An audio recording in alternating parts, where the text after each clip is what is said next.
Assalamualaikum warahmatullahi wabarakatuh. Di sini saya Nelandi Wardani, NIM 058, Misrina Azikiro Nabila, NIM 057, dan Nindi Saumi Novansyah, NIM 049 akan menjelaskan tentang pengujian hipotesis sampel kecil. Di sini saya akan menjelaskan tentang sampel kecil. Pada kasus sampel kecil, sampel berukuran N lebih kecil dari 30, maka nilai standar deviasi S berfluktuasi sangat besar, sehingga nilai uji Z tidak bersifat normal. Dengan rumus T sama dengan X bar dikurang nu per S dibagi akar N. Selanjutnya, ciri-ciri distribusi T-student. 1. Merupakan distribusi kontinu di mana nilainya dapat menempati semua titik pengamatan. Yang kedua, berbentuk genta atau lonceng, sun simetris dengan nilai rata-rata sama dengan 0. Yang ketiga, bukan merupakan satu kurva seperti kurva Z, tetapi keluarga dari distribusi T. Setiap distribusi T mempunyai rata-rata sama dengan 0 dengan standar deviasi yang berbeda-beda. Dan ini adalah gambaran contoh dari grafiknya. Dan ini adalah gambaran dari tabelnya. Dan ini adalah contoh gambaran dari grafiknya. Selanjutnya adalah dampak dari nilai kritis pada distribusi T dibandingkan distribusi Z. Yang pertama, interval keyakinan distribusi T, PTA, lebih kecil dari T lebih kecil dari plus TA akan lebih besar dibandingkan dengan interval keyakinan distribusi Z.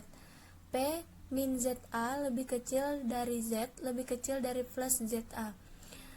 Yang kedua, daerah di mana H0 tidak ditolak pada distribusi T lebih besar dibandingkan distribusi Z. Dan yang ketiga, nilai T hitung harus bernilai lebih besar untuk menolak H0 dibandingkan dengan nilai Z pada distribusi Z. Kemudian, cara menguji rata-rata hitung populasi.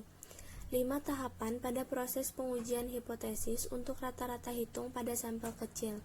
Yang pertama, merumuskan hipotesis 0 dengan hipotesis alternatif H0 dan H1. Yang kedua, menentukan taraf nyata apakah 1%, 5% atau pada taraf lainnya serta mengetahui titik krisis berdasarkan tabel T-student. Yang ketiga, menentukan uji statistik dengan menggunakan rumus uji T. Yang keempat, menentukan daerah keputusan, yaitu daerah tidak menolak H0 dan daerah menolak H0. 5. Mengambil keputusan untuk menolak dan menerima dengan membandingkan nilai kritis taraf nyata dengan nilai uji T. Lanjut ke contoh. Pada 11 November 2013, harga saham perusahaan berbasis pertanian di BRI rata-rata 2.559 per lembarnya.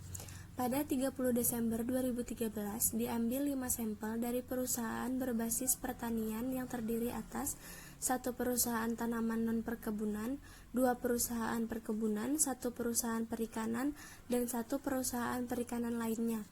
Dari 5 perusahaan tersebut diketahui bahwa harga rata-rata sahamnya mencapai 1.222 per lembar dengan standar deviasi 879.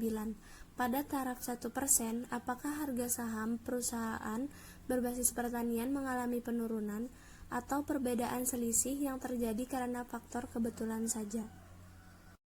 Bisa dilihat, ini adalah grafik dari 5 perusahaan yang sudah diambil sampelnya pada tanggal 30 Desember 2013. Pembahasan perumusan hipotesis H0 banding nu sama besar dengan 1.222 dan H1 banding nu kurang dari 1.222. Melakukan uji statistik T dengan rumus T sama dengan X bar kurang nu per S dibagi akar N sama dengan 1.222 dikurang 2.559 per 879 dibagi akar 5 sama dengan min 3,40. Menentukan taraf nyata, nilai tes student dengan taraf nyata 1% atau 0,01, uji satu arah dan DF sama dengan 4 adalah 3,747 atau min 3,747.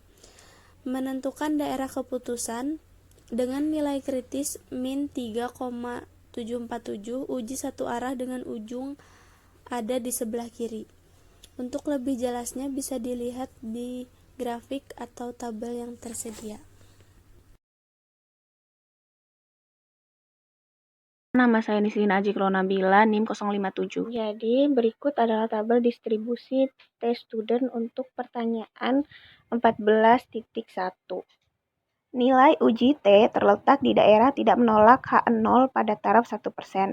Ini menunjukkan bahwa harga rata-rata saham perusahaan berbasis pertanian tidak mengalami penurunan yang nyata. Berikut adalah gambar grafik untuk ilustrasinya. Semoga bisa dipahami. Berikut adalah contoh soal 14.2.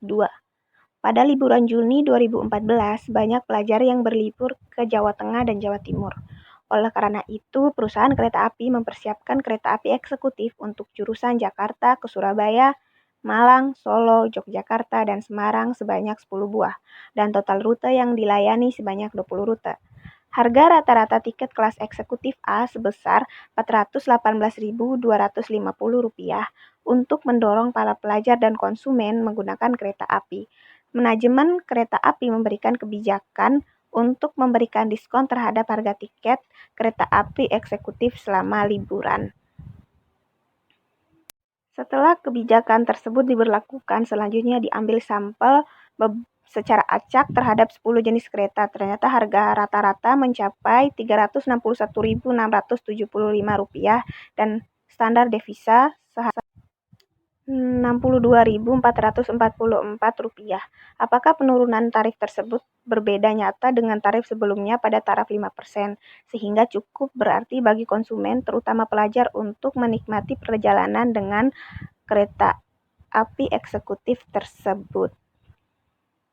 Mari kita membahas pertanyaan sebelumnya. Itu yang pertama kita lakukan perumusan hipotesisnya.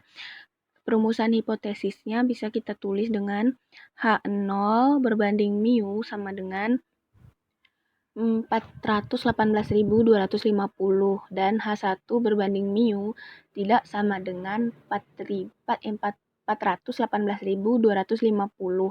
Tanda tidak sama dengan berarti adalah uji dua arah. Langkah selanjutnya itu menentukan taraf nyata. Nilai tes student dengan taraf nyata 5% di uji dua arah berarti, karena ini uji dua arah berarti 5%-nya kita bagi 2 menjadi 0,25 dan derajat bebas atau V-nya adalah tadi kan udah dibilangin 10. Jadi V dikurang 1 sama dengan 9. Sehingga bisa kita dapatkan hasilnya yaitu 2,262. Untuk lebih jelasnya bisa kita amati tabel distribusi tes student berikut ini. V sama dengan 9 dan alfa sama dengan 0,025 sehingga kita dapatkan hasilnya 2,2622. Setelah mendapatkan hasil, maka kita akan melakukan uji statistik T. T sama dengan X bar dikurangi mu per S bagi akar N sama dengan 418.250 dikurangi 361.675 per 62.444 dibagi akar 10 sehingga kita dapatkan hasil min 2,865. Langkah terakhir yang kita lakukan yaitu menentukan daerah keputusan dengan nilai kritis 2,262. Karena ini adalah uji dua arah, berarti daerah yang menolak H0 berada di sisi kiri dan sisi kanan.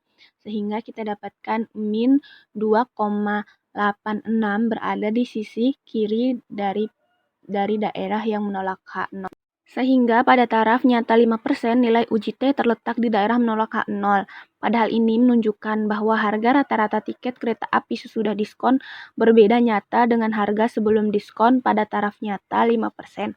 Semoga video penjelasan dari kelompok kami bisa membantu untuk proses belajar di rumah. Terima kasih atas perhatian. Wabillahi taufiq wal hidayah. Wassalamualaikum warahmatullahi wabarakatuh.